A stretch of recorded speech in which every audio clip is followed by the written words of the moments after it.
लोकप्रिय मुख्यमंत्री श्रीमान बसवराज बोम्बाई जी, हमारे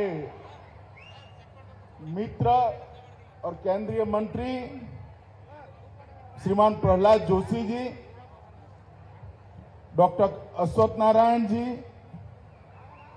श्री अरगा ज्ञानेन्द्र जी, सांसद श्री पीसी मोहन जी, प्रोफेसर श्री श्रीनिवास जी, आज के कार्यक्रम की आत्मा और जिनको मिलने के लिए मैं आया हूं, ऐसे मेरे युवा मित्रों और आज यहां पर उपस्थित भाइयों और बहनों, आज अक्षय तृतीया का पवित्र दिन है। देश भर में कृषि के साथ जुड़े हुए सारे किसान आज गाय और बैल का पूजन कर कृषि की नई शुरुआत करते हैं।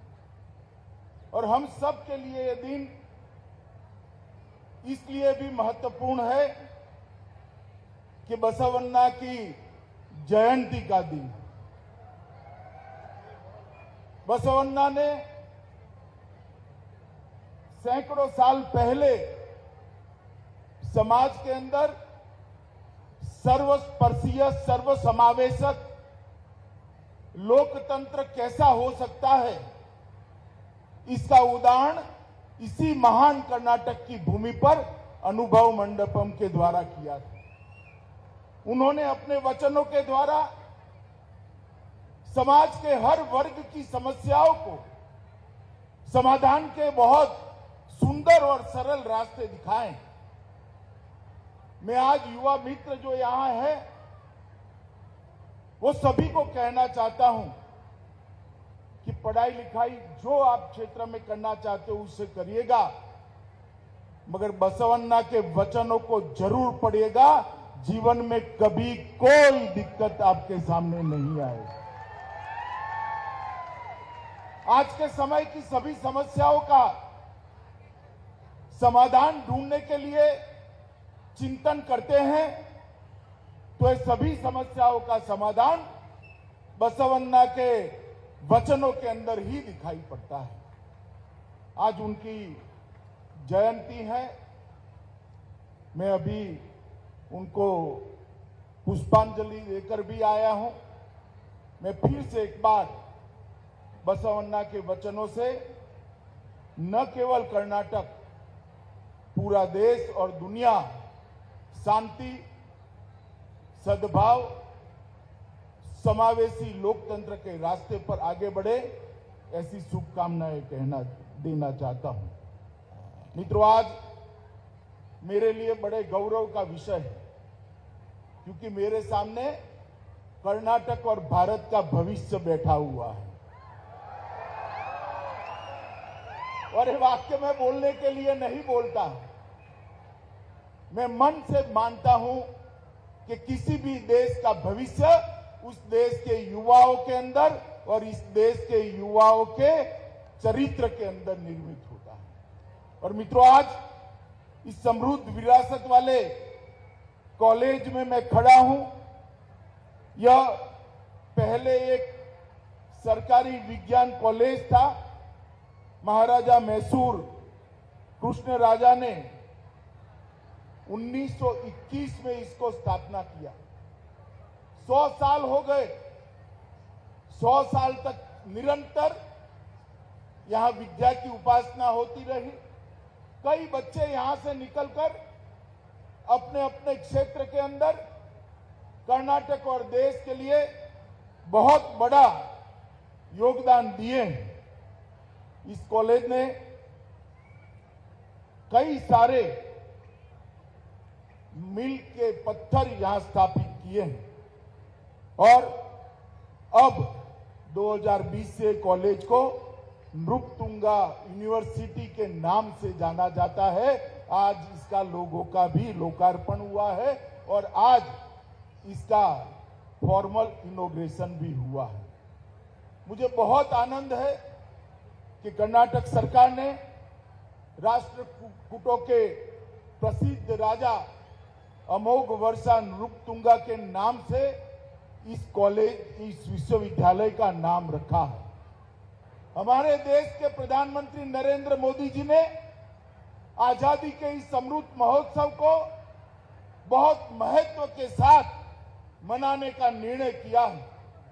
इन्होंने हमारे सामने 3 लक्ष्य रखे हैं। पहला लक्ष्य कि आजादी के लिए जिन जिन लोगों ने अपने बलिदान दिए, नामी अनामी कई लोग, लाखों लोग ऐसे थे जिन्होंने सर्वस्व न्योछावर कर दिया, आज उनको कोई नहीं था। कई लोग ऐसे थे जिन्होंने अपनी कैरियर को देश के लिए समर्पित कर दिया और कई लोग ऐसे थे जिन्होंने अपने जीवन का बलिदान दिया।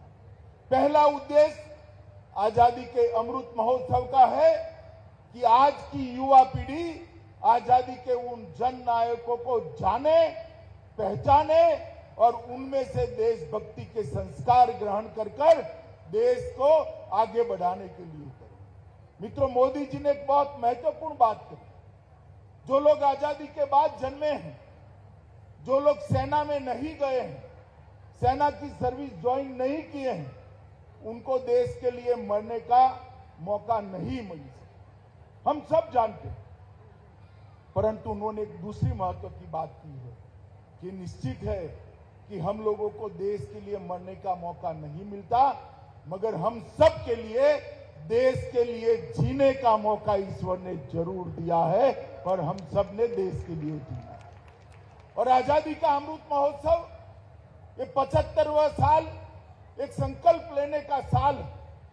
75वें साल में इस देश के 130 करोड़ लोग हर क्षेत्र में आजादी की जब शताब्दी मनाई जाएगी 2047 के अंदर, तब देश हर एक क्षेत्र के अंदर दुनिया में सर्वोच्च स्थान पर हो, ऐसा संकल्प लेना।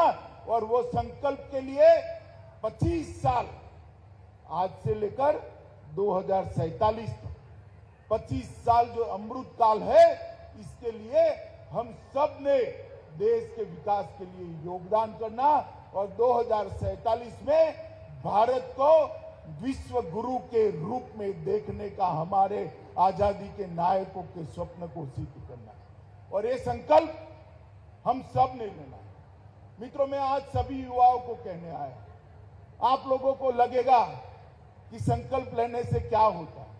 संकल्प छोटे छोटे होते हैं, व्यक्तिगत जीवन के भी होते हैं, देश के लक्ष्य तय करने के भी होते हैं, मगर व्यक्तिगत जीवन के छोटे संकल्प भी देश में बहुत बड़ा परिवर्तन करते हैं। आज यहाँ युवा भाई बहन बैठे हैं। आज अगर आप संकल्प लेकर घर पे जाते हो कि मेरे जीवन में मैं कभी टैक्स की चोरी नहीं करूंगा, तो ये देश के विकास के लिए बहुत बड़ा योगदान देगा।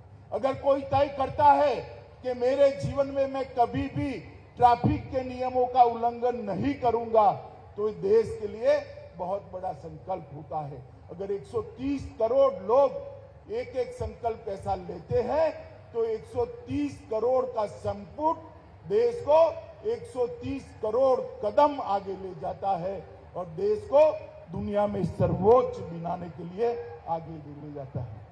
जहां तक देश की सुरक्षा का सवाल है, 2014 के पहले आप सभी को मालूम है कि देश के ऊपर आए दिन पाक प्रेरित आतंकवादी हमला करते थे और देश की केंद्र सरकार का रिस्पांस नील होता था, सिर्फ स्टेटमेंट दिए जाते। मोदी जी के आने के बाद उरी और पुलवामा में हमला किया, 10 ही दिन के अंदर सर्जिकल स्ट्राइक और एयर स्ट्राइक कर पाकिस्तान के घर में घुसकर उनको जवाब देने का काम नरेंद्र मोदी जी ने।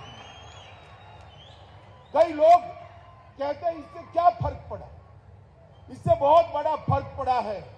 आज पूरी दुनिया जानती है भारत की सीमाओं के साथ कोई छेड़खानी नहीं करते, वरना माकूल जवाब दिया जाता। पहले दुनिया में अपनी सीमा और सेना के साथ छेड़खानी करने वालों को 2 ही देश जवाब देते थे, अमेरिका और इजराइल। आज वो 2 देशों की सूची में मेरे और आपके महान देश भारत का नाम जोड़ने का काम नरेंद्र मोदी जी ने। कई सारे ऐसे मसले, धारा 370, 35 से सीएए, ये ढेर सारे मसलों को मोदी जी ने पलक झपकते ही समाप्त किया। 5 अगस्त 2019 का दिन भारत के इतिहास में स्वर्ण अक्षरों से लिखा जाएगा। सभी लोग कहते थे कि धारा 370 को हटाओगे तो खून की नदियां बह जाएंगी। और मित्रों, 5 अगस्त 2019 के दिन मोदी जी ने धारा 370 को हटा दिया। खून की नदियां छोड़िए, किसी की कंकड़ डालने की भी हिम्मत नहीं हुई मित्रों, कंकड़ डालने की भी हिम्मत। 370 को कश्मीर से हटाकर हमेशा के लिए हमारे कश्मीर को भारत के साथ जोड़ने का काम नरेंद्र मोदी जी ने किया है।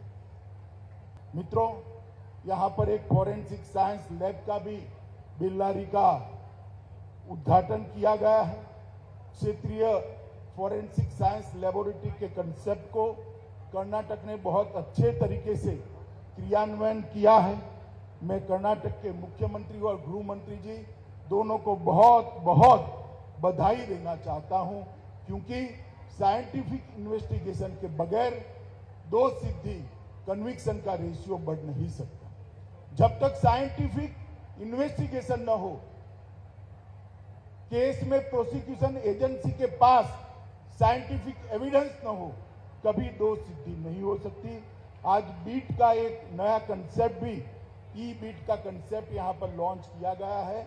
जब ई बीट का कंसेप्ट पूरे कर्नाटक में लॉन्च हो जाएगा, पुलिस की सेवाओं को अनेक गुना स्पीड से गरीब आदमी तक पहुंचाने का फायदा मिलेगा। मैंने इसके चमत्कारिक परिणाम चंडीगढ़ के अंदर देखे और मुझे भरोसा है कर्नाटक पुलिस के डीजीपी पर और हमारे गृह मंत्री पर कि ई बीट को हर बीट तक पहुंचाकर पर्याप्त ट्रेनिंग कर लोगों की सुविधा बढ़ाएंगे। आज में जो यहाँ पर विद्यार्थी उपस्थित है, विद्यार्थिनी है, युवा भाई बहन है, वो सभी को उनके उज्जवल भविष्य के लिए बहुत बहुत शुभकामनाएं देता हूं। और ये नृपतुंगा यूनिवर्सिटी बहुत सारी ऊंचाइयां हासिल करे, ऐसी शुभकामनाएं देकर मेरी बात को समाप्त करता हूं। वंदे मातरम।